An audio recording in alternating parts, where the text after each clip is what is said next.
so angry at I believe the world's getting angrier every day. Let's bow our heads. Our dear Father in heaven, Lord, this story touched my heart so much. So many children are abused, women are abused, even men become abused by their wives. Lord, please, oh, that your message could spread like wildfire, and that you could come and give us that place where it's peaceful and restful. Cares of and please this morning feed us upon this word, upon these words you have for us, Lord, and enlighten our minds and help us to have faith and righteousness in our life. In Jesus' name I pray.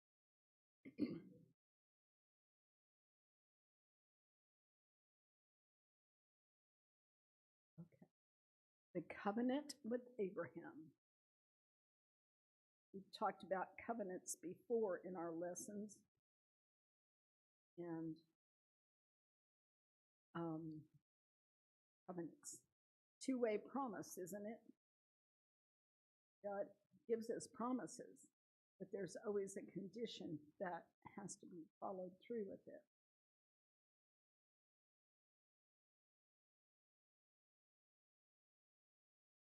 Okay, and if we'll turn in our Bibles to Genesis 15:2.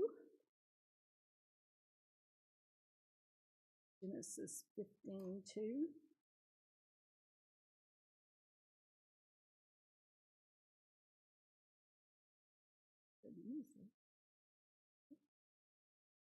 And we can read together. And Abraham said, Lord God, what wilt thou give me, seeing I go childless? And the steward of my house is this Eliezer of Damascus. What am I going to do? You know, Lord, I don't have any heirs. And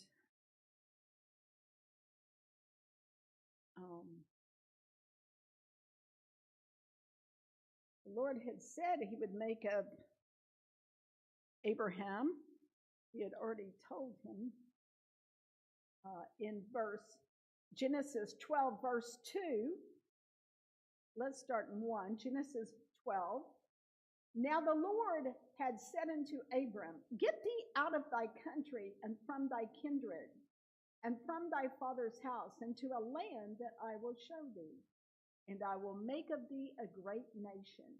And I will bless thee and make thy name great, and thou shalt be a blessing. We hear now Abraham now has left, and this is after rescuing Lot. And time has gone on some, and he's like, what are you going to give me, Lord? I don't have any children.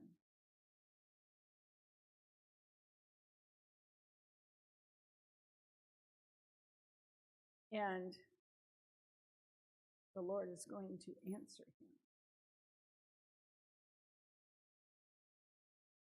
Okay, so let's go right on to Sunday's lesson. Okay. Genesis 15, 1 through 21, and Romans 4, 3, 4, 9, 22. Anyway, how does Abram reveal, his name's not Abraham yet, reveal what it means to live by faith? What is the meaning of the sacrifice that God had Abram perform? Okay, what does it mean living by faith? So we'll go to Genesis 1 through 21. But the thing is, do you see Abraham as a man of faith? Okay. Thank you, Marvin.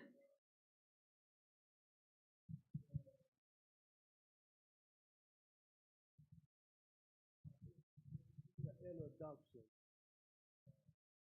to develop. It's kind of like really all of us, when we come into church and but as time go on, you got to develop and everything. And we see the faith, we looking at the part of the story. That's the end part. But in the beginning part, now it is true, he did ask Abraham to leave his country and everything like that. So that is a beginning process of it. But as you go on with the story, you'll see that it's a building block. Yes. And so when we see this, he left and he went out not knowing where he was going. And God promised to make of him a great nation and promised to give him up this place. So in Genesis 1, would somebody read? Okay, let's read. Roosevelt, you want to read? You start Genesis 15, verse 1 through 4. Hold on, we're getting a mic. It's Roosevelt.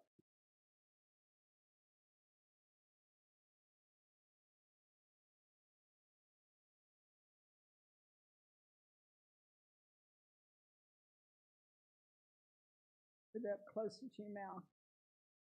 Is it on? Okay. After these things, the word of the Lord came unto Abe in a vision, saying, Fear not, Abe, I am thy shield and thy exceeding great reward. And Abe said, Lord God, what wilt thou give me? Seeing I go childless, and the steward of my house is Elisha of Damascus. And Abe said, Behold, to me I shall give no seed, and though one born in thy house is a herd. And behold, the word of God came unto him, saying, This shall not be thy herd, but these that shall come forth out of thy own womb shall be thy herd. Okay. So let's look at these first verses.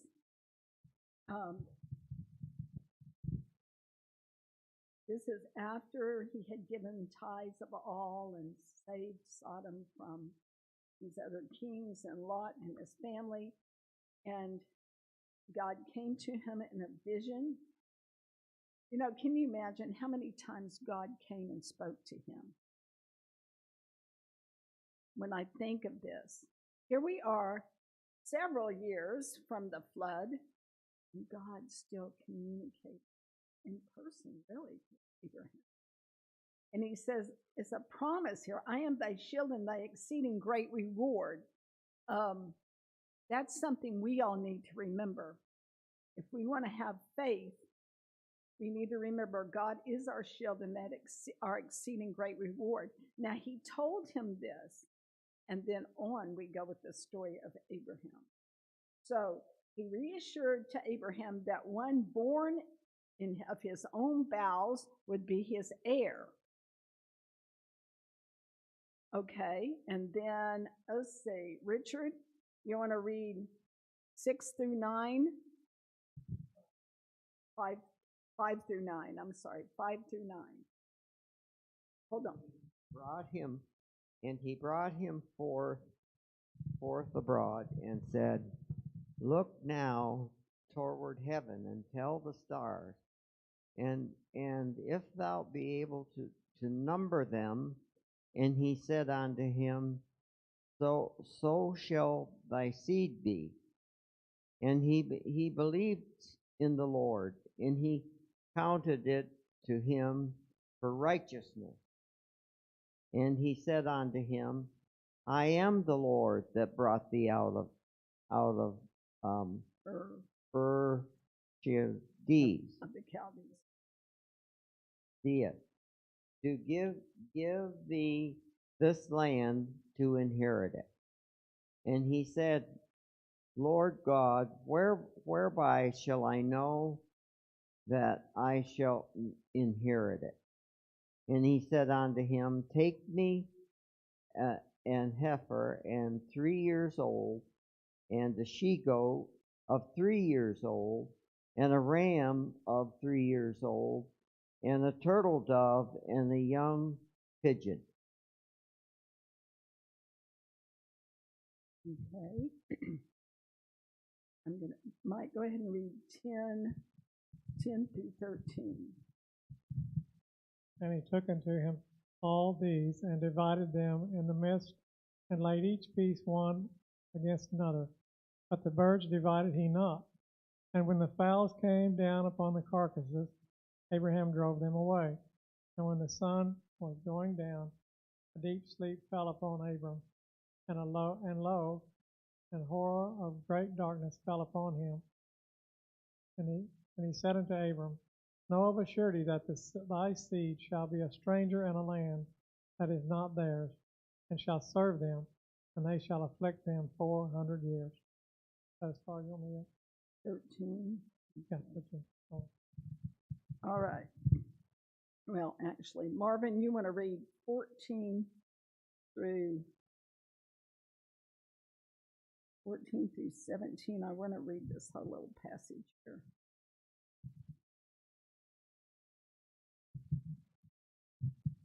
And also that nation whom they shall serve will I judge, and afterwards shall they come out with great substance. And thou shalt go to thy father in peace. Thou shalt be buried in a good old age. But in the fourth generation they shall come hither again, for the iniquity of the Amorites is not yet full. And it shall come to pass that when the sun went down, or rather it came to pass when the sun went down, and it was dark, behold, a smoking furnace and a burning lamp that passed between those.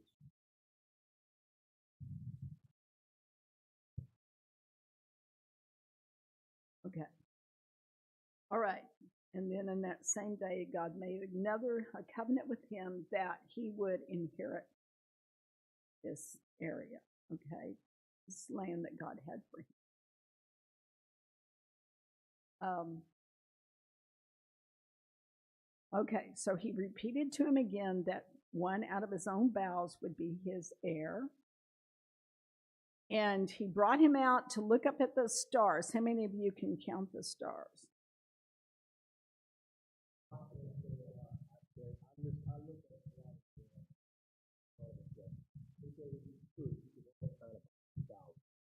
Yeah, because I don't say you count 3,000 actually.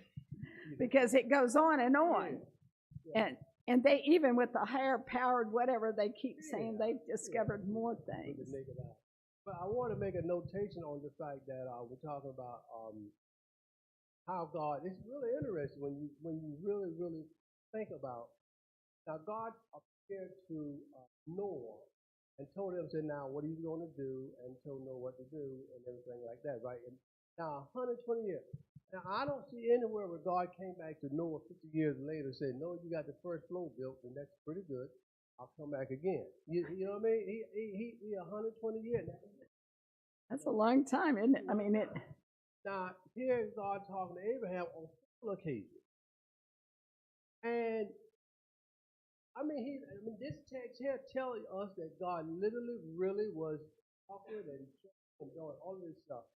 But the incredible part is that he time. It's amazing what time will do for you. Mm-hmm. And in the course of time, either time going to build or strengthen, or time can tear you apart and make you just completely forget it. It's not happen. And so this time frame that God put Abraham in, this is where we really gonna get down when we're talking about faith. Because in the time, it just didn't happen, and you know the rest of the story, Sarah and what she thought about, and how this idea. But has anybody really had God? We read the Bible and things like that, but anybody can say that God actually told you something, and then you literally, okay, I'm gonna go through this. that time. You forget. Okay, so he came out, and now he's believing in the Lord. He believed and came out. Now he believes he's going to have a son, or a child anyway. And I've got to find my part. So now the Lord tells him, I want you to do this sacrifice, okay? This was a common thing at the time from what I read somewhere. I was trying to find it. Oh, here it is. No. Well, it says in Patriarchs, Prophets, as a pledge of this covenant of God with men, a smoking furnace and a burning lamp, symbols of divine presence, passed between the severed victims, totally consuming them. Okay, that's not the part I wanted, but it was a common thing for people to do things like this as a pledge. Get another comment.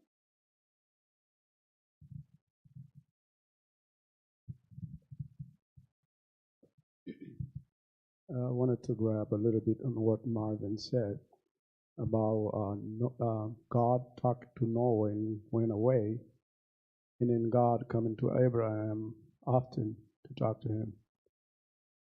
It's the same process when the Israelite came out of Egypt. They were so imbued with worldly things. Mm-hmm. God had to go with them step by step, stay with them in the wilderness to prepare them, to clean them out. And I remember from when Noah received the mission, the time before Noah, I think wasn't that bad as it was after Noah. Because when they received the order to build the ark is because the people was really bad. Mm-hmm. But Noah was strengthened by what his parents gave him before that. And then Abraham, unfortunately, Abraham came from those three nations. One of them, I think, is Shem or Japheth, some one of them. So remember, all of them, all three of them, went down to idolatry. Eventually, yes. All three of them. And he was all three races. And then Abraham was the one that God saw that he could still work with it. But one thing that sometimes we don't think that it caused a problem. Abraham's father was what? He was idolater. He became idolater. They had mixed idolatry and true religion together. Yeah. They had like a lot of idols that they were worshiping. So God said, you know what? Let me grab Abraham and take him out. But I have to work with him. Because he was around things that influence him. And then I have to take time and come back with him and talk to him, assure him, and tell him that I am the one that can guide him and then give him what he needs. So it is a process. It is. God knows where we at and then what we need and then how long is supposed to be for us to get right. Okay, that's true because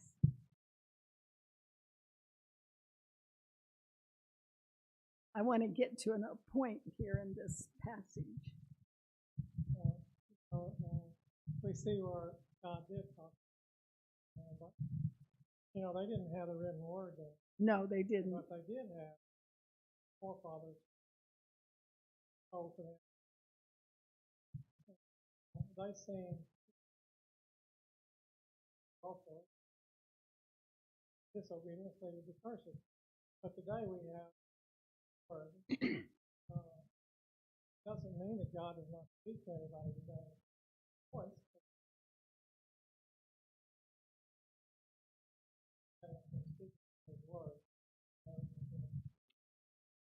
So, okay, I've got a point I want to get to. Okay, so he brought him out, and now he tells him to do this sacrifice. I want to get to this sacrifice. I've been praying because I didn't really understand why he made him do this. Take a heifer of 3 years old. What is a heifer? It's a cow. It's not a bull. Okay, female.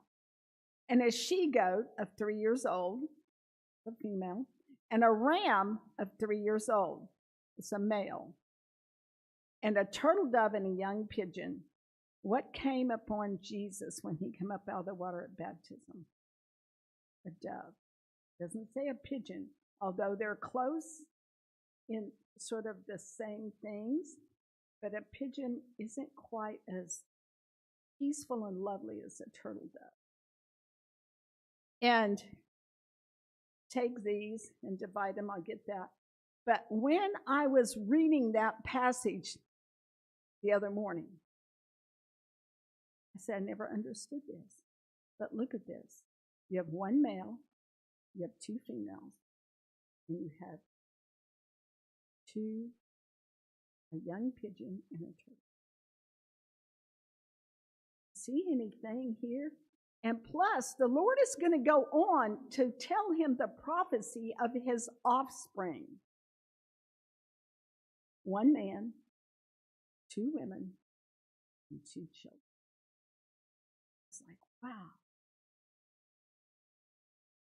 And it said that Hagar was quite a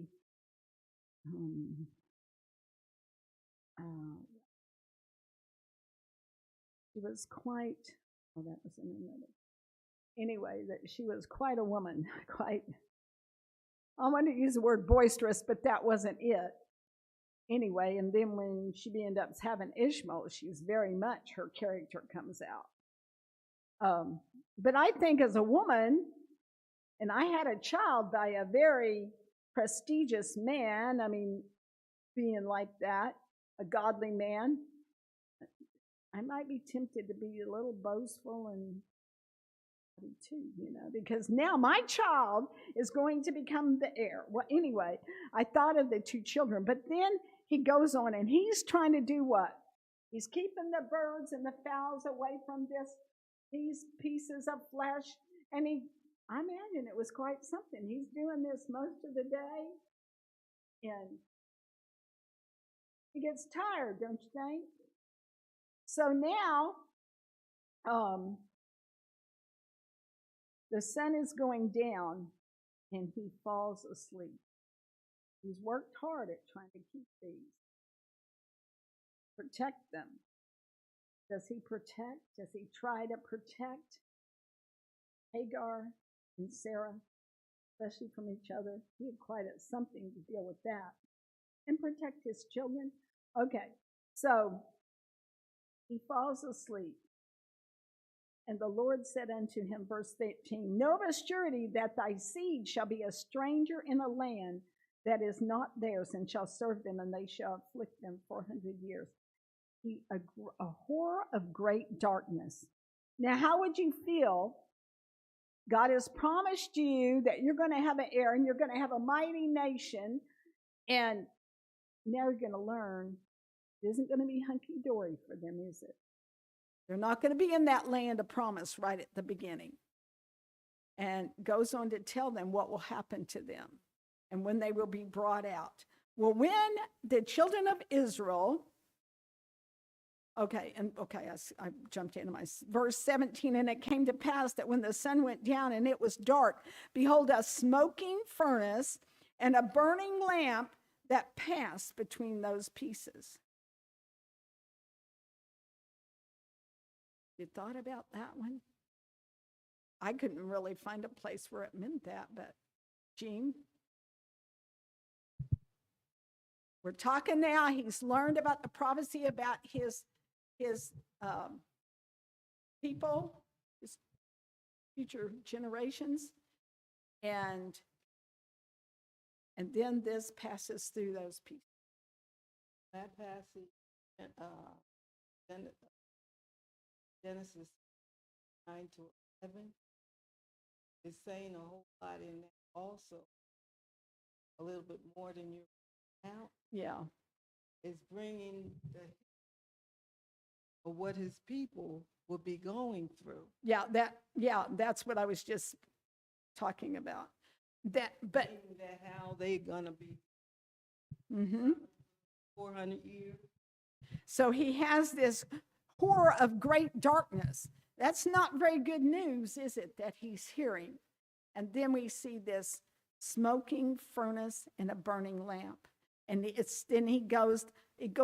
went on to say how that his people would come out with great substance, and then they would inherit this land.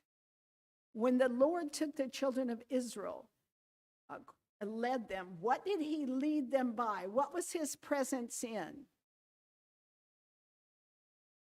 What was his presence in as he led the children of Israel? A cloud by day, like smoky cloud by day, and fire by night.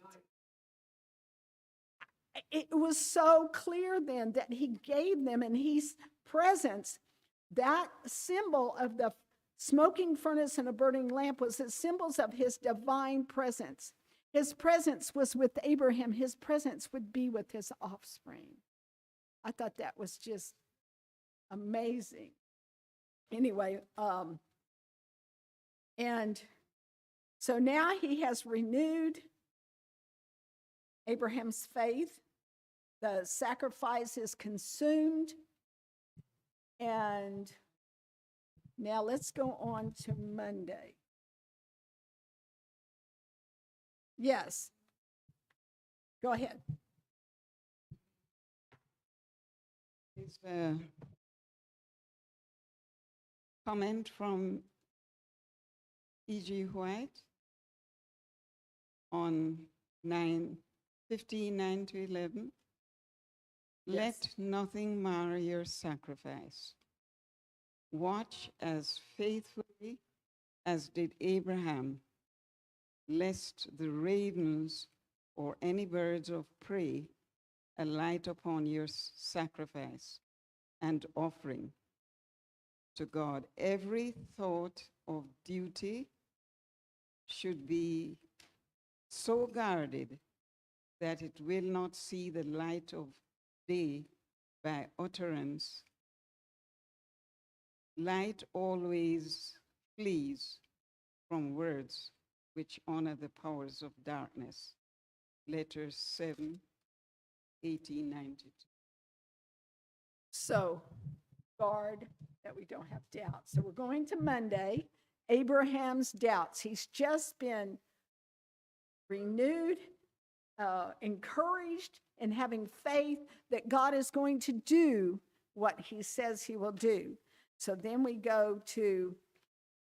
going to Monday's lesson, Abraham's doubts.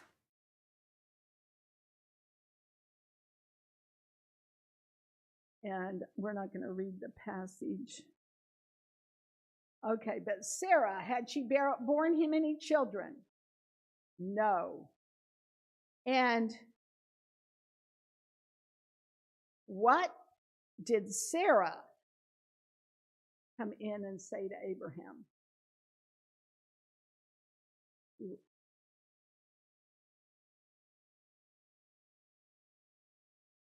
Richard. Sarah came to Abraham and said, She told Abraham that that he had to go to the maid. told her, here, I've not had any children, and maybe it's a good idea that you just take my handmaid. And so what did he do?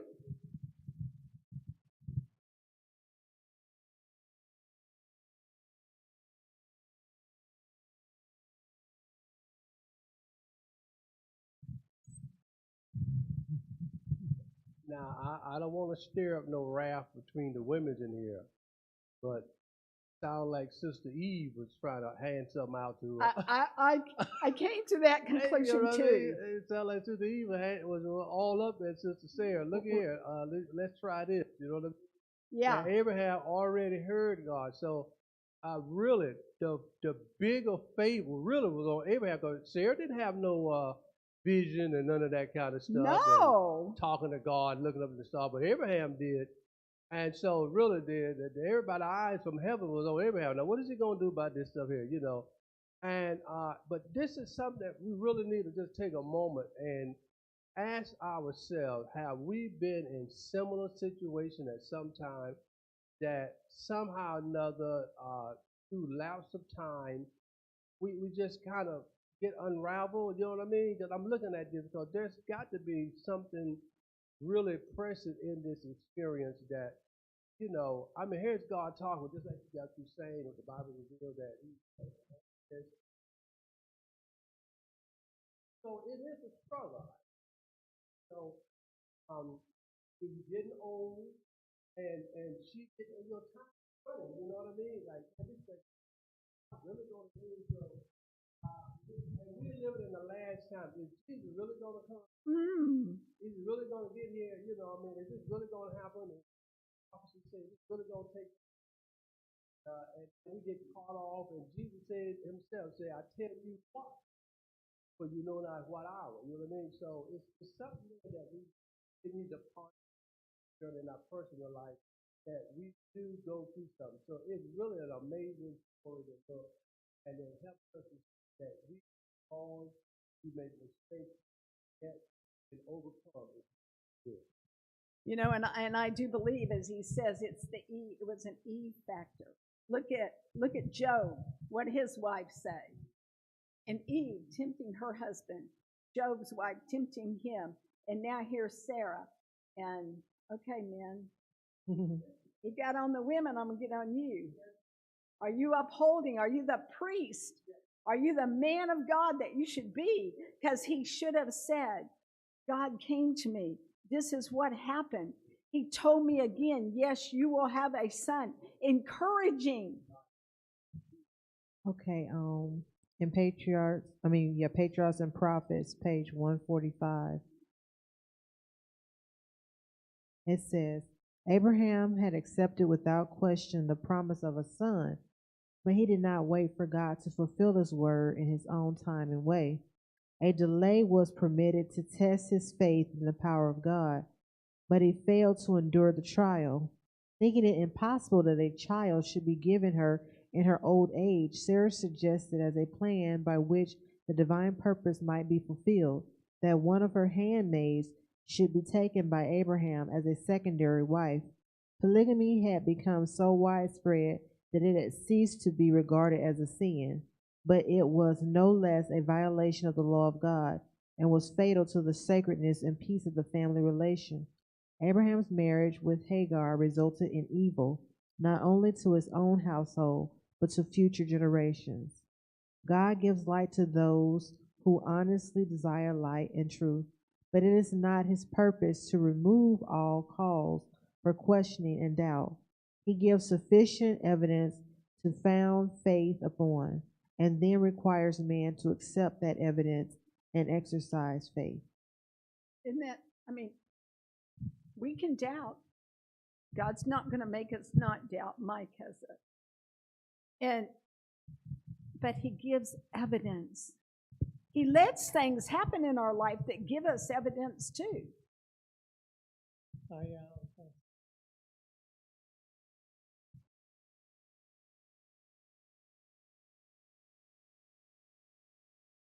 it wasn't.